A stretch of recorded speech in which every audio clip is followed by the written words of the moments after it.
Tennessee. Thank you, Mr. Chairman. My amendment reduces funding for the Consumer Product Safety Commission, the CPSC, to FY 2019 levels, something that Republicans have made a central piece of any spending arrangements in this Congress. Under the Democrat FY 2023 omnibus, which every Republican last year voted against, the Congress appropriated over $152 million. The FY 2019 appropriation for CPSC was $127 million, which, when measured against the proposed appropriation in this bill, represents a relatively modest $12 million cut. Look, no one opposes the good intentions behind the CPSC, and in fact, this amendment doesn't gut the agency at all. Everyone here wants to make sure that our fellow citizens are safe.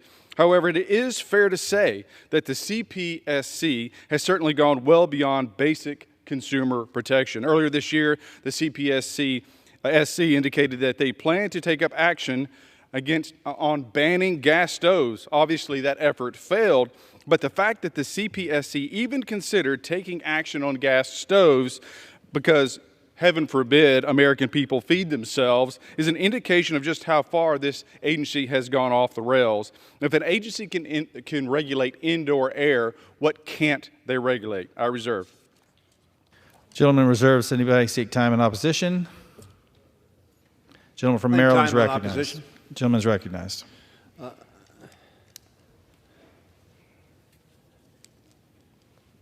Helping the consumer does not seem to be the objective of the amendments that are made to this bill. You've heard numerous statements by others, ranking member, Ms. Wasserman Schultz, and others about how the consumer is confronted with extraordinary, complicated, and big agencies and relying on the fact that what is being sold to them or given to them, sold to them for the most part, is safe to use. And they don't have the labs to analyze whether that's the case. They don't have the researchers able to understand that. And it's not that they're dumb. Somebody said, I thought they were rubes, I think one of the members that spoke here. That's baloney. I think they're smart, bright people. But they don't have the capacity to really know what's in that product. They can't analyze it. They don't know what toxics may or may not be in it. That's what this agency is about. And this would reduce the Safety Commission's funding below the fiscal year 2019 levels. Well, that was now 5 years ago. We're doing the fiscal year 24 budget now. And clearly would harm individual consumers who rely on their work, period. It would harm the agency's ability to halt dangerous imports from China, investigate deaths associated with consumer products, and research emerging hazards. This cut of $13 million would bring the CPC's funding level down from its fiscal year 23 funding level of $153 million to its fiscal year 2019, $127, a 20% reduction. Well, consumer, you're on your own. That's what the mantra is. Consumer, you are on your own. And I would hope that the committee chair would oppose this. As you know, these levels are significantly below the president's budget. Last year, 32 million people sought medical attention for an injury related to a consumer product. 32 million people sought redress for an injury related to consumer product. An estimated 57,000 deaths in 2021 related to consumer products. Under this amendment, imports of consumer goods would be significantly slowed. Companies seeking help with recalls would face significant delays, and CPSC's efforts to address the online sale of dangerous recalled products would be greatly harmed. Consumer, you're on your own.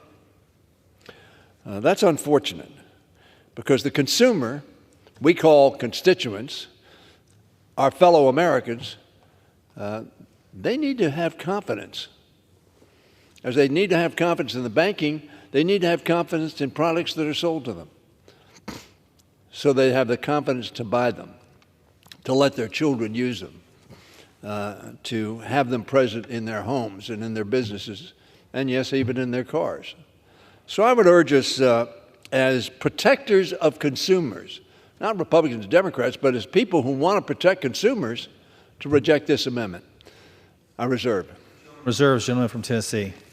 Mr. Chairman, I thank you. You know, I agree, and I think we all can agree that we want to keep consumers safe. But this is a modest $12 million cut to an agency that has gone beyond its purview. I live in a rural community.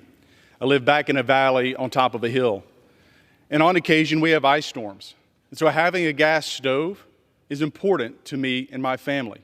And in rural America, having gas stoves, propane, is important to America. And yet this agency tried to ban gas stoves. Why?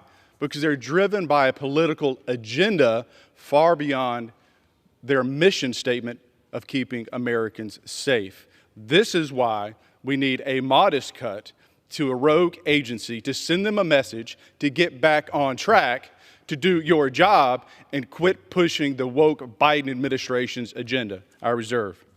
First gentleman from Maryland. Mr. Chairman, first of all, let me address this gas stoves. That was a sidebar comment. It wasn't anything about taking gas stoves out of people's homes or out of their yard or anything of that nature. But it was a political gem that has been seized on by the majority party to pretend somehow that there was an active effort to take away their Weber from their yard. Absolutely untrue. It was a sidebar comment by one commissioner about we need to look at gas stoves. It's like defunding the police or the IRS being an armed army. And furthermore, this is not a minor cut. This is a 20% cut, not this amendment, but when you add it to that which was reduced in the bill itself, it's a 20% cut in protecting consumers. I think that's a pretty big cut. I urge its rejection. I yield. I reserve. Gentleman's time has expired. The gentleman from Tennessee. You know, Mr. Chairman, I guess that's Common Core math because attempting to block an increase isn't a cut. So we're talking about $12 million off the current appropriations. That's a modest cut. And by the way, the gas stoves, that was attempted through rulemaking. So my colleague, who I greatly respect, must assume that the American people are stupid because they attempted to regulate and ban gas stoves. That's a fact. It can't be disputed.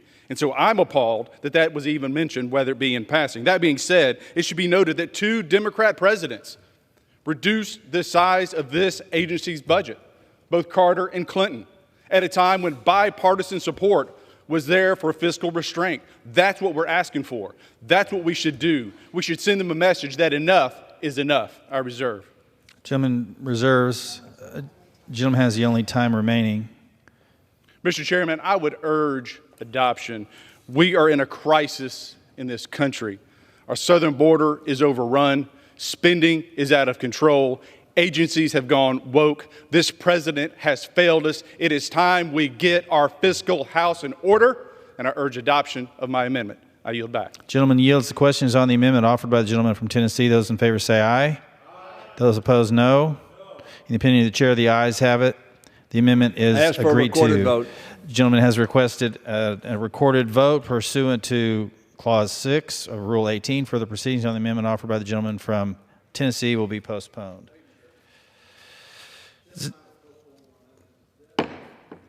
It's now